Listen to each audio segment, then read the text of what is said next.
up. All right, President Biden, meanwhile, says he has now decided how to respond to the Iran-backed militia drone attack in Jordan over the weekend. That drone attack killed 3 American soldiers, fallen heroes.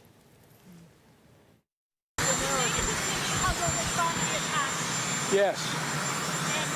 Mr. President, do not hold Iran responsible for the death of those 3 Americans. I do hold them responsible in the sense that they're supplying the weapons to the people who did it.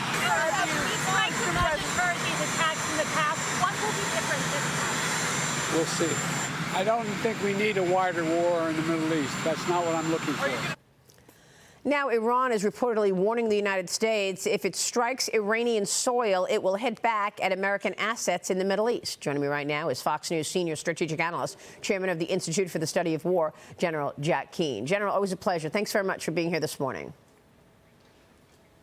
Yeah, delighted to be here, Maria. What is your reaction to the president now saying that he has decided on how to react or retaliate, although he doesn't, he's adding that line, he doesn't want a wider war in the Middle East?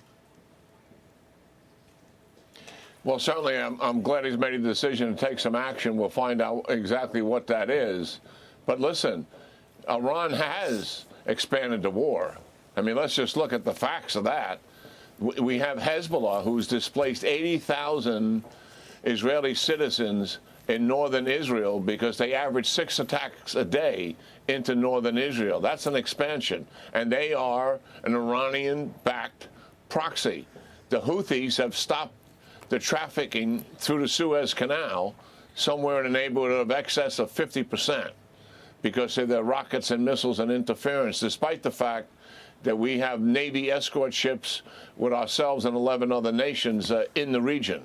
That's an expansion of the war. They are backed by the Iranians, trained, armed, and funded by them. 165, I think, is where we are now. Attacks on bases in Iraq and Syria by Iranian-backed militias, again, armed, trained, and funded by Iran. They have already expanded the war. We've got to get past this delusion that our actions are going to expand the war. It's already here. So my concern is that the president will use as his imprimatur the fact that I don't want to provoke Iran, I don't want to escalate, I don't want to take action that would lead to an expansion of the war. If that is the basis upon which you're selecting military action, and you're not using the fundamentals, what is it going to take to stop Iran and the activity I just described to you? What is that going to take? Then we have lost deterrence. That's a fact. Well, our adversaries know it, Iran knows it, and they're taking advantage of us. But he keeps reiterating it, right, General, by saying things like, yes, I've decided to retaliate, I know how I'm going to do it, but I don't want a wider war. I mean, it's giving in and basically explaining our strategy. Why do that? An Iranian-backed militia, the Hezbollah group, claiming that it's temporarily halting attacks on U.S. bases and troops, while the leader of the Houthi rebels is warning that they are ready for a, quote, long-term confrontation with the United States and its allies. A U.S. warship shooting down another Houthi missile in the Red Sea yesterday, as you just mentioned. That, we believe, is the 40th reported Houthi attack in the Red Sea since November 19th. And the administration is now changing its tune on the Middle East, months after declaring that the region has been quiet. I mean, let's not forget what Jake Sullivan told us 1 week before October 7th. Watch this. The Middle East region is quieter today than it has been in 2 decades. Now, challenges remain. Iran's nuclear weapons program, the tensions between Israelis and Palestinians. But the amount of time that I have to spend on crisis and conflict in the Middle East today compared to any of my predecessors going back to 9/11 is significantly reduced. This is an incredibly volatile time in the Middle East. I would argue that we've not seen a situation as dangerous as the one we're facing now across the region since at least 1973, and arguably even before that.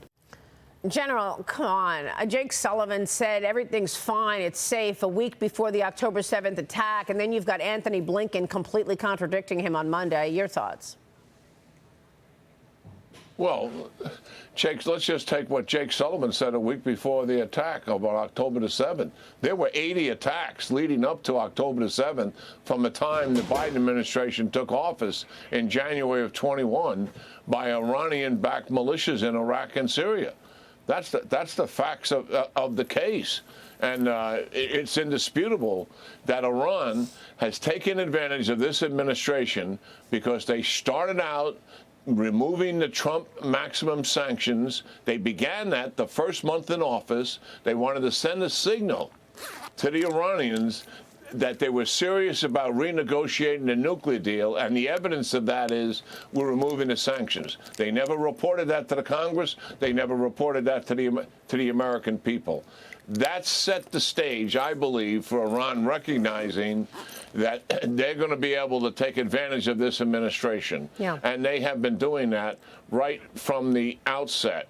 I'm hoping that this administration will reset the strategy as a result of the heartbreaking loss of our 3 troopers. Yes. And by that I mean diplomatically organize allies and partners to isolate Iran even further. Yeah. Economically, return to the maximum sanctions that the Trump administration had, fix any loophole that's out there, push back on China for buying a lot of the oil from Iran and keeping them flush with money. And then the third thing, not only take action against those who attacked us, the Iranian-backed militia in Iraq, but let's take kinetic action against the IRGC, who is training, who is arming, and who is funding them. They have bases, and they also have leaders. Let's go after both of those. Stay away from the civilian population. Stay away from commercial activities, which bleed over into the civilian population. Right now, the civilian population